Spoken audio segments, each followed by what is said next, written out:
Handmaid's Tale. I'm not really sure what we're gonna get.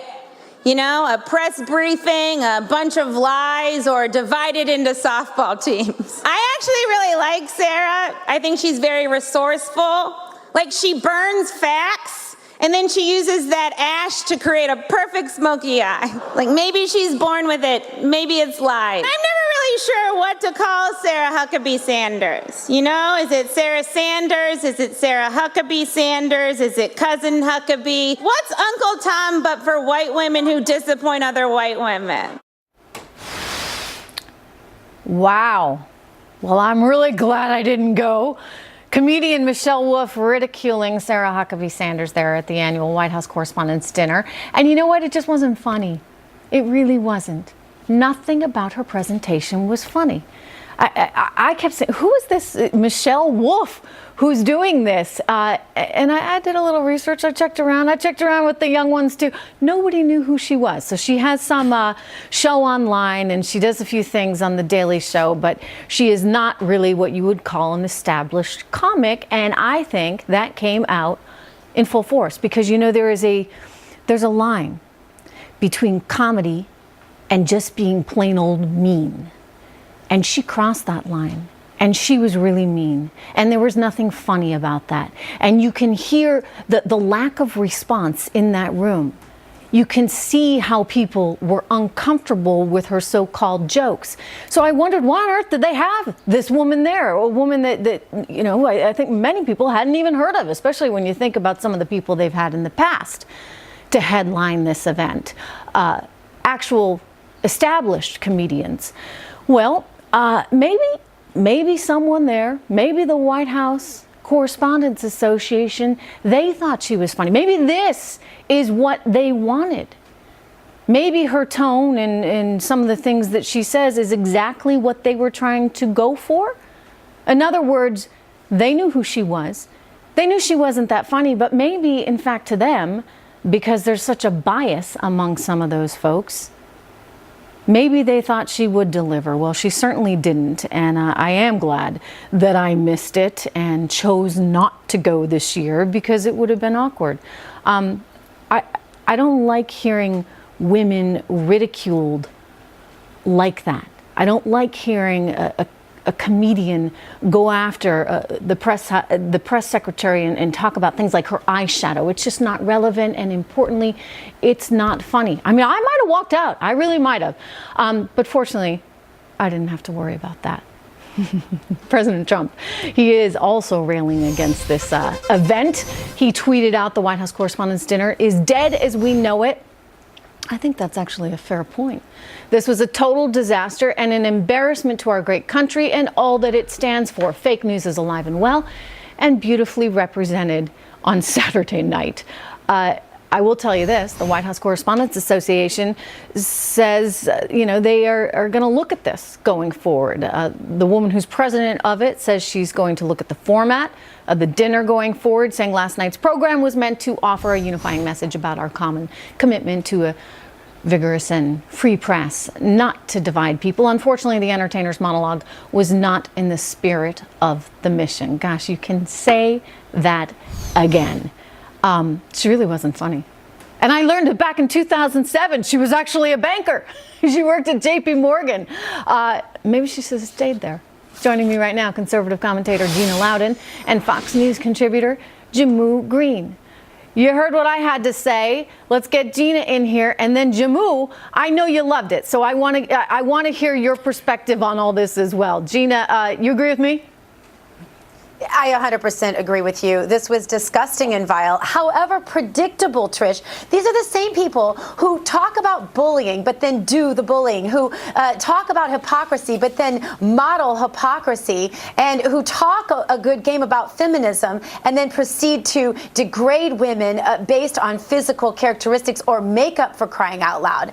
And I don't think most people in the world think that abortion or child pornography or misogyny and rape of women are funny topics for dinner, but that's what this comic found funny, and I think exposed Democrats in ways maybe they didn't want to be exposed. Yeah. Jamu, you're okay with it, I hear. Well, I'm okay with it because the reaction has been, I think, tied to the fact that she said some things that made the media feel uncomfortable about how they are actually complicit in the election of Donald Trump, and they are also still profiting off of the election of Donald Trump. But can we just actually talk through some facts for a second? When someone says that you have a perfect smoky eye, that is not an insult. That's a makeup commercial. And I think one of the things I have found that is so odd about this is that you have all of these commentators, you have even elected officials who have been saying that she was attacked on her looks. And it's because they read something on Twitter or they read a headline. They didn't even look at the actual words that were used. It's kind of unnecessary to be smoky talking about a eye is woman's something makeup, that I though, right? told my makeup artist to do before I got on air here, Trish. You're really going to talk about makeup? I mean, it felt, the spirit of it, wouldn't you agree, Jamu, felt a little mean? Did you think it was funny? I'm never going to put myself in a position to be roasted and to be told about myself by my friends or people who don't like me. But everyone knows what the definition of a roast is and what the White House Correspondents Dinner is. Stephen Colbert did it very roughly, harshly to President Bush. And we're also coming off of a presidential election where you had all of these Trump supporters walking around wearing T-shirts saying, expletive your feelings, and calling people snowflakes. So I'm just so confused with the, oh, wait, you can take the compliments, but you can't take critique. Well, maybe she was just bad at her job. That's a bit Think about odd. that for a second. Maybe this comedian wasn't actually funny. Maybe it was her delivery. I don't think the delivery was great. Seriously. I mean, the way she delivered the lines had a little bit of venom in it that it shouldn't. If you heard a good comedian, there would be some more spontaneity. It would be delivered in a way that was actually funny. But she wasn't fun. I mean, will you give me that, Jamu? Did you think she was actually funny?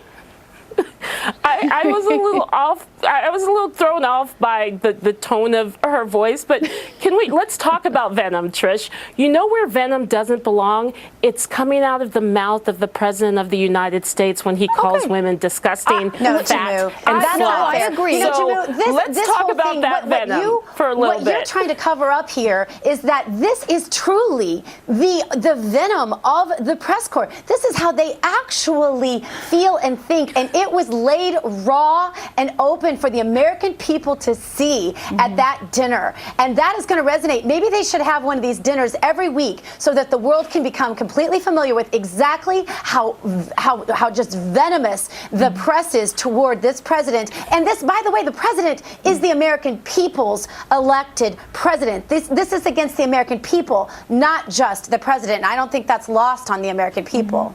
Yeah.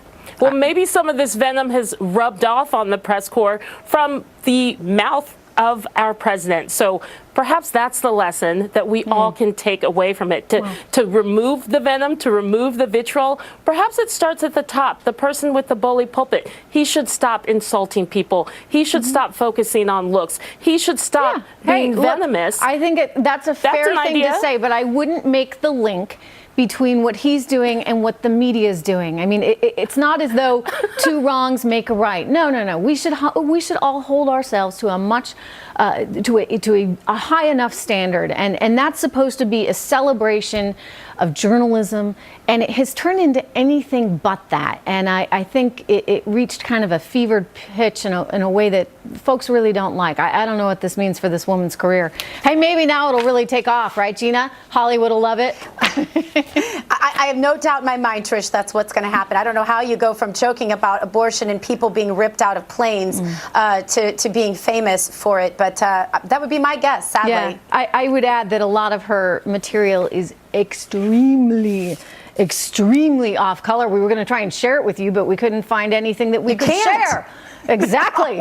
Anyway, Gina, Jamu, good to see you guys. Thank you so much. All right, the president's steal.